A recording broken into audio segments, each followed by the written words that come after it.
Hi, my name is German Alexekus, CEO and founder of Argentum Studio, and I'm excited to announce the release of Hair Cinematic Tool 2.0, a complete solution for working with the hair in Unreal Engine 5.5 and future versions. It's the second product in our Argentum pipeline series.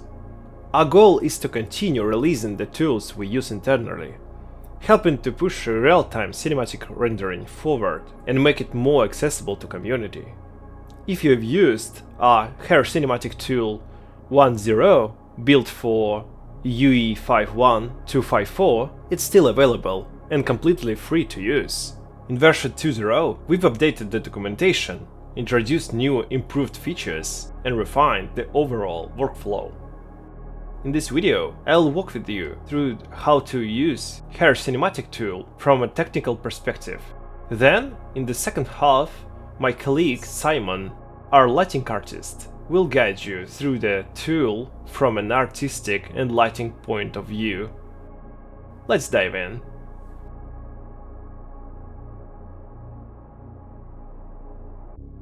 Before we start in the scene, as always, we need to adjust the post-process volume and set a fixed exposure.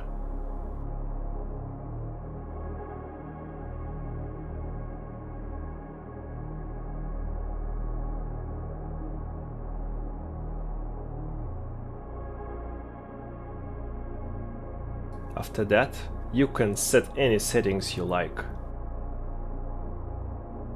But in any case, we need to set the maximum lumen GI settings in the scene.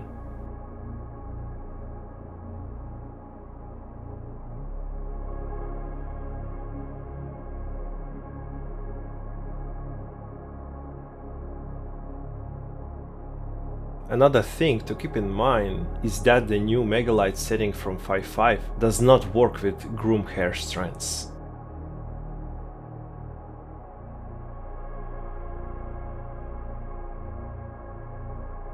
After that, let's get sky atmosphere and skylight.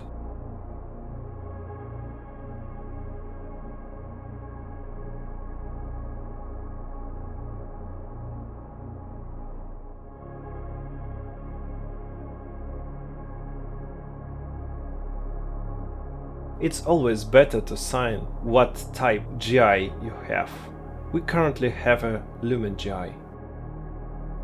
Lumen Skylight works with a completely different algorithm when compared to regular Skylight.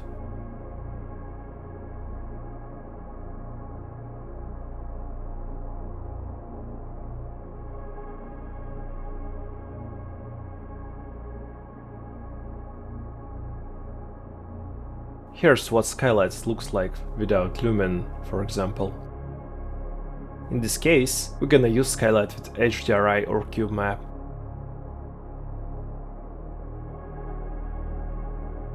I usually switched off ray tracing. I know it doesn't work with Skylight, but I feel better when I know exactly where and what I've turned it off. Now I'd like to go over the basic settings of all light sources that we have in the engine.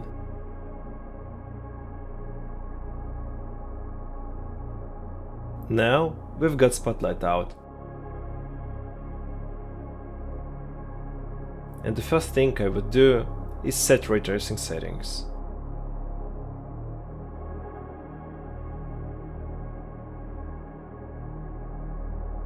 Cast ray tracing shadows to enabled.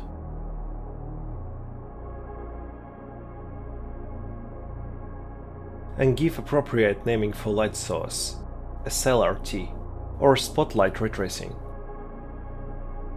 There is a test groom in the Hair Look Dev folder that can be used in any test.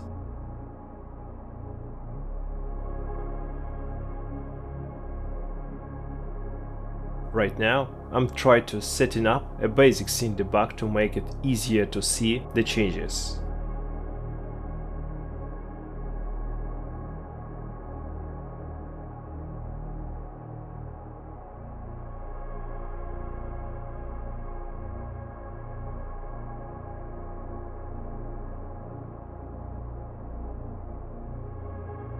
We'll be looking at the difference between deep shadows and vexillization light sources. At the moment we can see that we have soft shadows, but when we turn on deep shadows, our shadows become hard and we can see each hair individually. If we tweak deep shadow layer distribution, we can see how deep shadow light source with ray tracing frames every hair.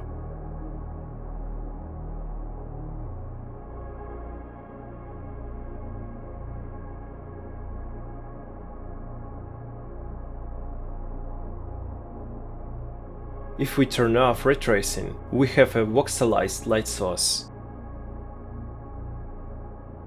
I'll show you the difference between voxelized and deep shadow light source. These are fundamentally two different approaches to lighting a groom. I've created two lighting sources, and the second light source will only have a voxelized one. To create voxelized light source, you must have cast deep shadow, turn it off.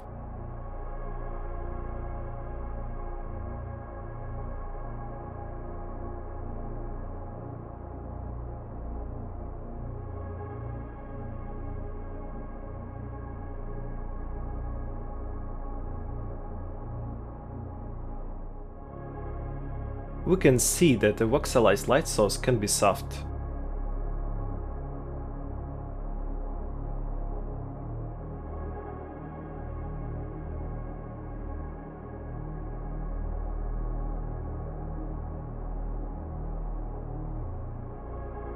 If we try to tweak the source radius of the deep shadow light source, increasing its size, we will see that the shadows do not react to this parameter.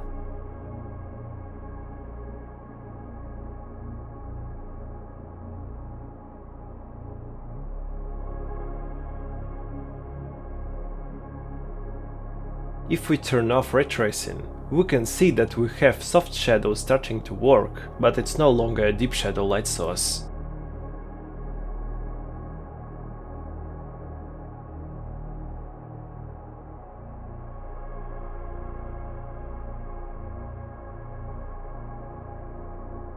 Cast deep shadow only works in conjunction with the ray tracing setting. These settings start working together, starting with UE55.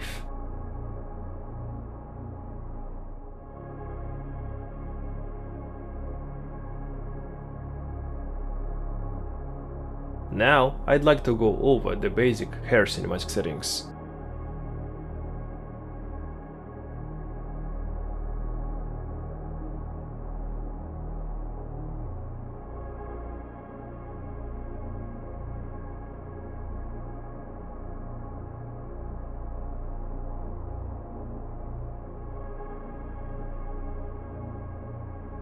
The first thing we always do is switch off the hair dove, because it's works very weird, and the classic dove that groom has works better.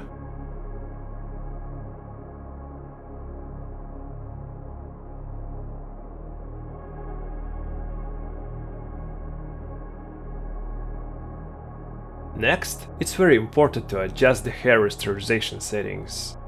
We mostly use values like 0.2 or 0.35, something like that. This setting will create a better feel for the fineness of the hair.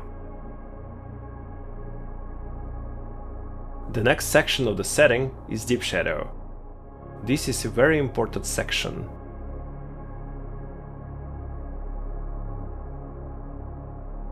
These settings, it's best to leave them by default, because it don't work the way they should. Deep shadow supersampling is always put to on. Deep shadow resolution settings are very important because it makes a big difference to the result, as you can see. 8K deep shadow is much prettier and better. Light frames every hair, the shadows that hair cast. The density scale setting will always help you to tweak the density of deep shadow. Keep in mind that this setting affects all deep shadow light sources in your scene at once.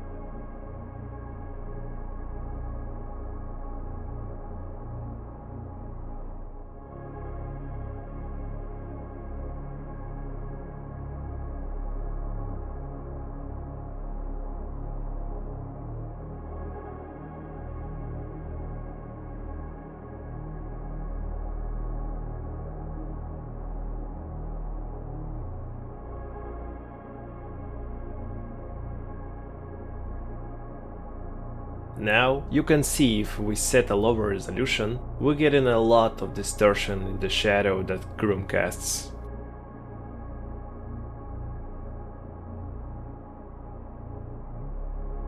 In the voxelized light source, you can see that the voxelized light source is much softer than deep shadow, but it doesn't have such a nice, crisp shadow from each hair if we compare it to deep shadow.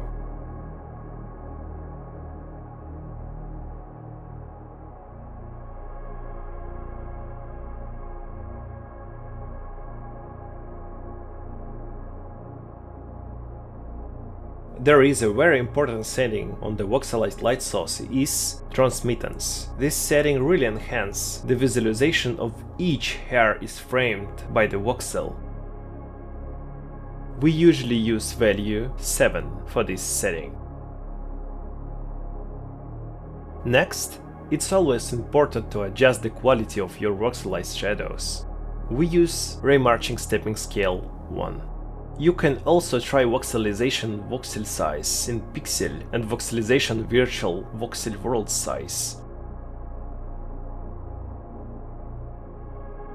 But it usually has a big impact on performance and doesn't give much results. Use at your own risk, as it has a big impact on your render performance.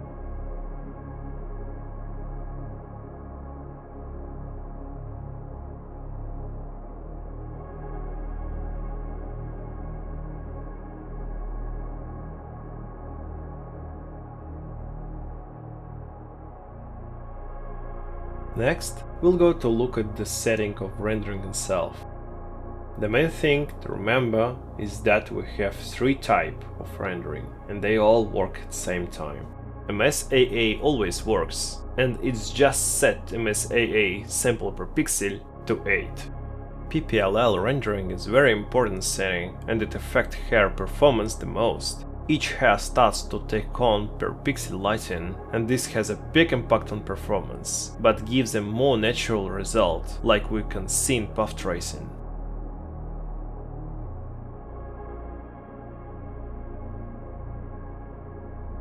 This result is not really visible now, because we have in real time, and we don't have a time to visualize the change. You will see the result only when you render your groom in Movie Render Queue.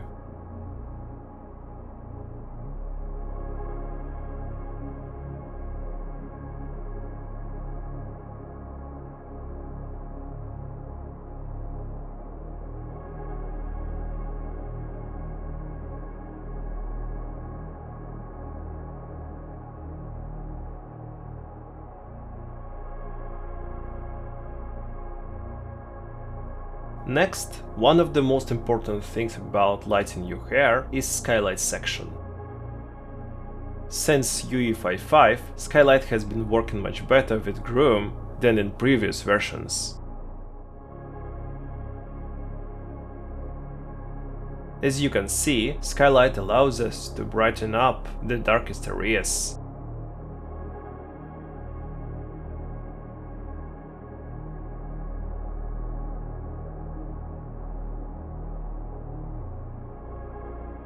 Skylight has 3 types of groom integration: default, uniform, and ad hoc. They vary greatly, and there is no one-size-fits-all option. You need to find the best option for your scene. As you can see, uniform looks weird now.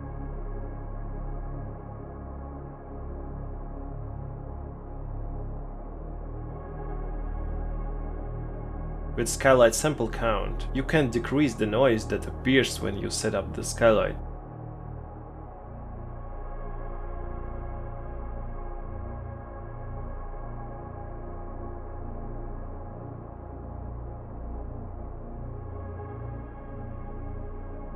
Skylight distance threshold you can use to bring the skylight closer to our groom.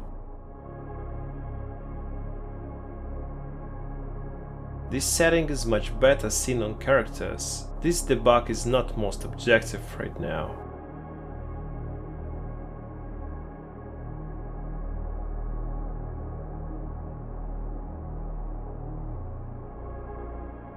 Skylight Screen Trace Occlusion is a new setting that came in 5.5, and it allows us to shade places close to geometry, for example the scalp of a man head.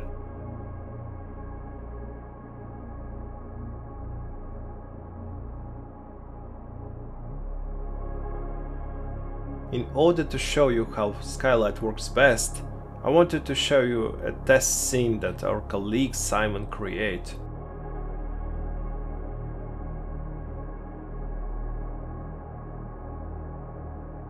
And now you can clearly to see how Skylight penetrates character hair.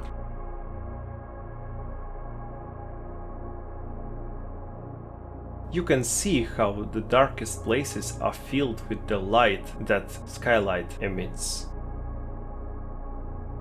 In this scene, we use Skylight uniform integration method and distance threshold to 3. That's the best result for this scene. In your case, always try to use all types of Skylight integration and choose the best type of integration.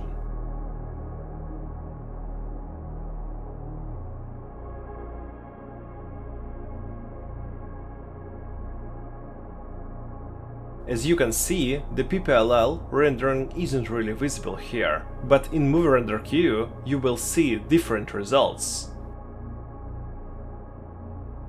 This setup is built on deep shadow light sources only, and you can see how much of an impact the resolution of deep shadow lights has on the quality.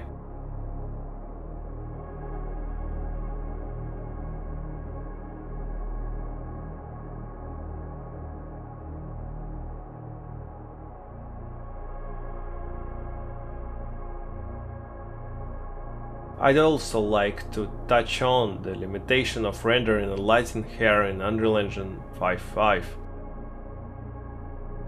For the purely of the experiment, it's better to switch off the skylight in the groom.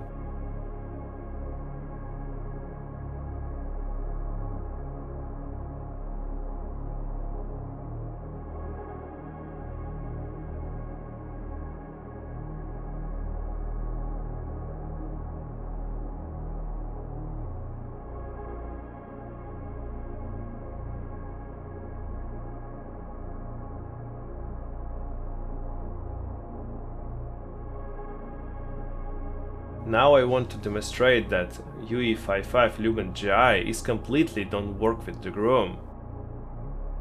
As you see, the voxelized light source emit the indirect light to scene, but the groom ignores this light effect.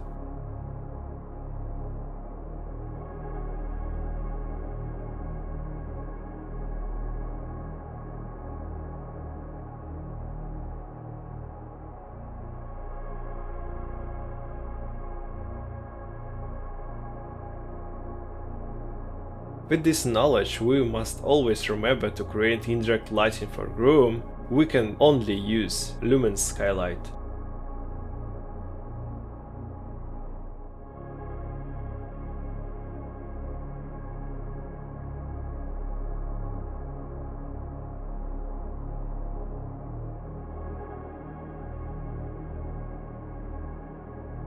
Also, you can increase the intensity of skylight and use different cube maps or Euro HDRIs to get different results.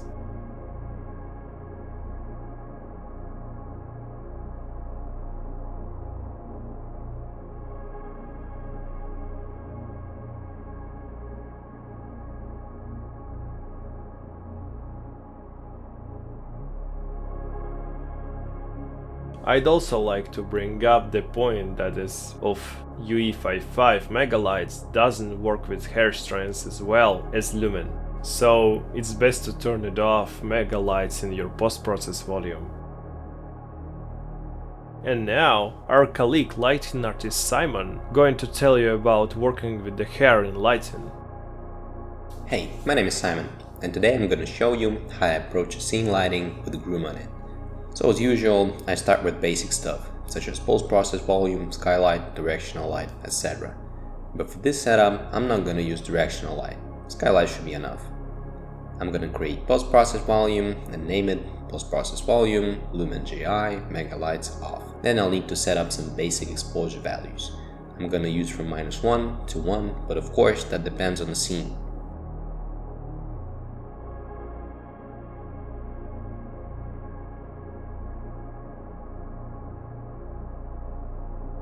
Now I'm gonna add skylight, and for this scene I want it to be more like a field light, but there are two crucial settings you need to consider. First is what your skylight captures, if it's capturing a scene or a specified cube map. I have no environment, so everything is dark, that's why I'm using the specify cube map method.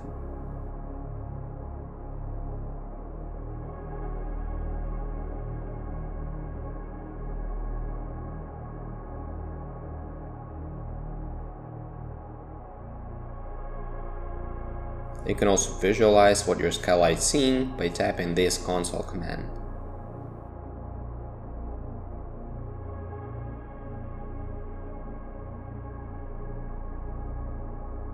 If you are capturing a scene, you need to decide how much of it the skylight is capturing by adjusting its threshold. Also, since I use it as a fill light, I'm gonna disable solid color for lower hemisphere.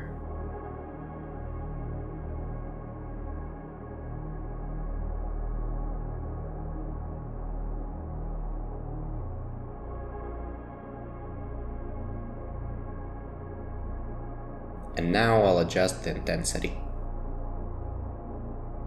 Looks good.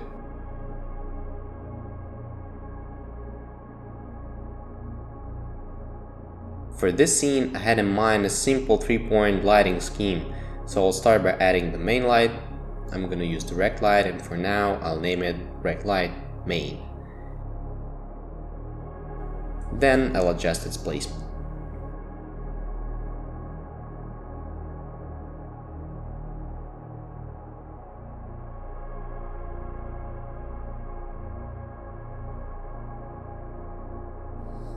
I don't need it to affect the background a whole lot, so I'm gonna decrease its radius.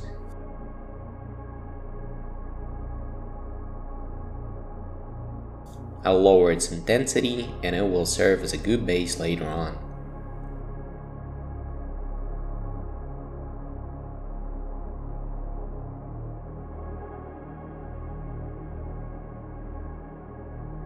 Last but not least, I need to think if I really need RT shadows and the deep shadows enabled. For presentation, I'll disable it on some lights, but it depends on the way it looks. And I'll mention that it's voxelized in its name.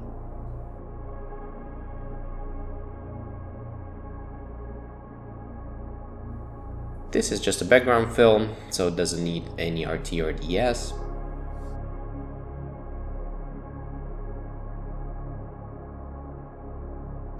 Now let's play with some rim lighting. I'll rename it and place it.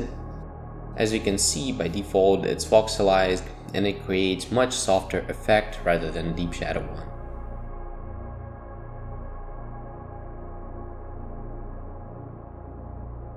But for this one, I'm gonna enable RT and deep shadows, because for rim lights the effect it gives is more realistic. Some nice color tweaks to contrast the background. And in the name I'll specify that it uses RT and DS.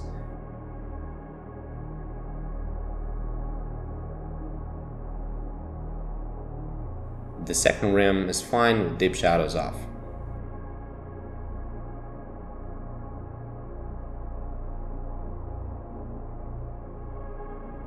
In the end, I'm creating the actual main light that will carry most of the contrast and will create a good point of interest. I will lower its angle and radius because I want it to affect one specific area.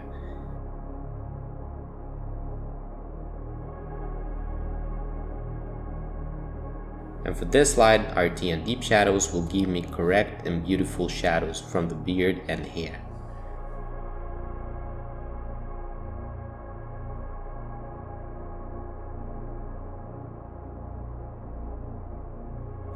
Also, I want to boost some post-process settings such as lumen quality and the amount of details.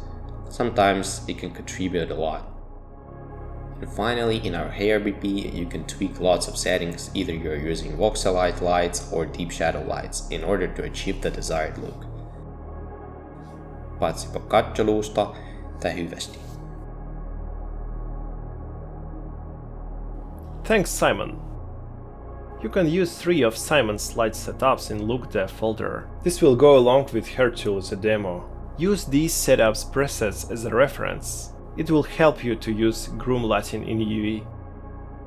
We have added 2 more lighting setups for outdoor scenes. You can download the free Quixel Medieval Village Megascans and add it to your project to see these setups. Now you can see how to add Quixel Medieval Village Megascans to your 5.5 project. Follow the video to open our presets.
If all sequence tracks are red, press the spanner, Advanced, and fix actor references.